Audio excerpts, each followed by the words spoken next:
Hello guys, welcome back to Sociology classes BA part 3rd. Today our topic is अंतर्वस्तु विश्लेषण की उपयोगिता. Utility of content analysis. Content analysis is a research technique for the systematic, objective and quantitative description of the content of research data procured through interviews, questionnaires, scheduled and other linguistic expression, written or oral. वाई P V young.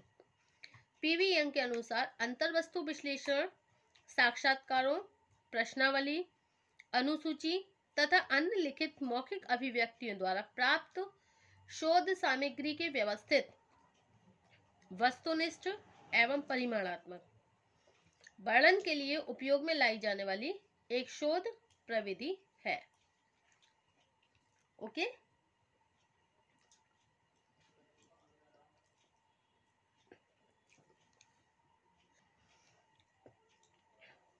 Okay, in the word of the Darwin, the objective of content analysis is to convert recorded raw phenomena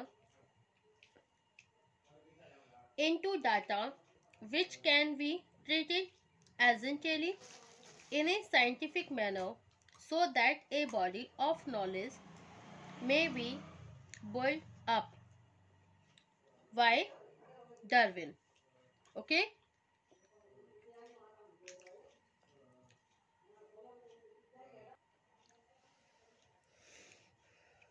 Okay. सामाजिक शोध की प्रविधियों में अंतर्वस्तु विश्लेषण एक नवीन प्रविधि है, लेकिन तो भी अनेक जटिल तथ्यों का विश्लेषण करने के क्षेत्र में इसकी उपयोगिता को सभी विद्वान स्वीकार करने लगे हैं. यह सच है कि अंतर्वस्तु विश्लेषण का उपयोग सभी प्रकार के गुणात्मक तथ्यों के अध्ययन में किया जा सकता है, लेकिन जनसंचार अथवा समूह संप्रेषण, मास कम्युनिकेशन का एक ऐसा विषय है जिसका समुचित अध्ययन अंतर्वस्तु विश्लेषण के द्वारा किया जा सकता है. समाजशास्त्र के अंतर्गत आज जिस नई शाखा संप्रेषण का समाजशास्त्र का विकास हुआ है, उसमें अंतर्वस्तु विश्लेषण की सहायता से ही जनसंचार के विभिन्न माध्यमों का व्यवस्थित अध्ययन किया जा सकता है. इस दृष्टिकोण से अंतर्वस्तु विश्लेषण की उपयोगिता अथवा महत्व को इस प्रकार समझा जा सकता है.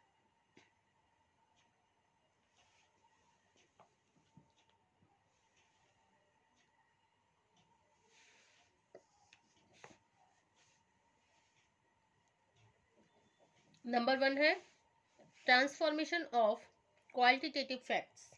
Number 2 useful in the study of communication. Number 3 extension of propaganda media. Number 4 comparative study of national and international mass media. And number 5 useful in personality studies. Okay, this is the content analysis points. Number 1 है गुणात्मक तथ्यों का परिमाण में रूपांतरण, जिसे English में क्या बोलते हैं, transformation of qualitative facts into quantity.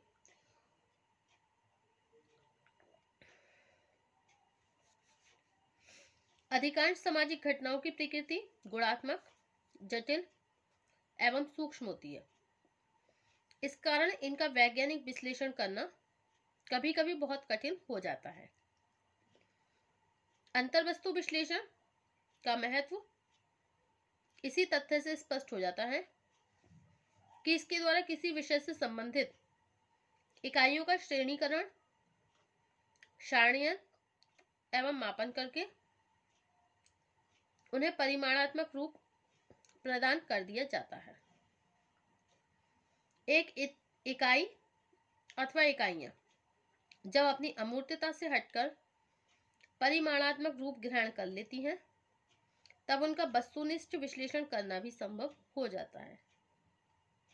उदाहरण के लिए, किसी उपन्यास अथवा कहानी के पात्र, नेताओं के भाषण, वार्तालाप एवं समाचार पत्र के संपादकीय कथन आदि गुणात्मक तथ्य हैं। सेकंड पॉइंट है संचार संबंधी अध्ययनों में उपयोगी। Okay, useful in the studies of communication, संचार संबंधी अध्ययनों में उपयोगी। वर्तमान युग में बृहत संचार के विभिन्न साधनों के रूप में जनसंचार एवं अंतर्वैयक्तिक साधन हमारे सामाजिक जीवन को बहुत बड़ी सीमा तक प्रभावित करते हैं।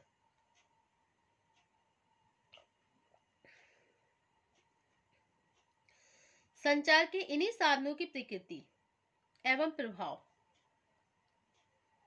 अमूर्त होने के कारण इनका वस्तुनिष्ठ अध्ययन करके कोई निष्कर्ष देना प्रायः कठिन होता है। नेक्स्ट टॉपिक है हमारा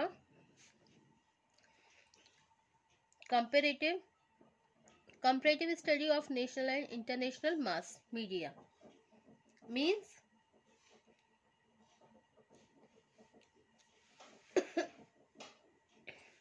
राष्ट्रीय एवं अंतर्राष्ट्रीय संचार साधनों का तुलनात्मक अध्ययन। ओके, संचार साधनों के रूप में रेडियो, टेलीविजन, समाचार पत्र, पत्रिकाओं का तुलनात्मक अध्ययन करना भी कभी कभी आवश्यक होता है। उदाहरण के लिए, भारत जैसे देश में जहां कुछ समाचार पत्र सरकारी प्रभाव में है, कुछ उद्योगपति अथवा अन्य राजनीतिक दलों के प्रभाव में, वहां एक समाचार पत्र की अंतर्वस्तु कंटेंट विभिन्न समाचार पत्रों में भिन्न भिन्न रूप में प्रकाशित होती है।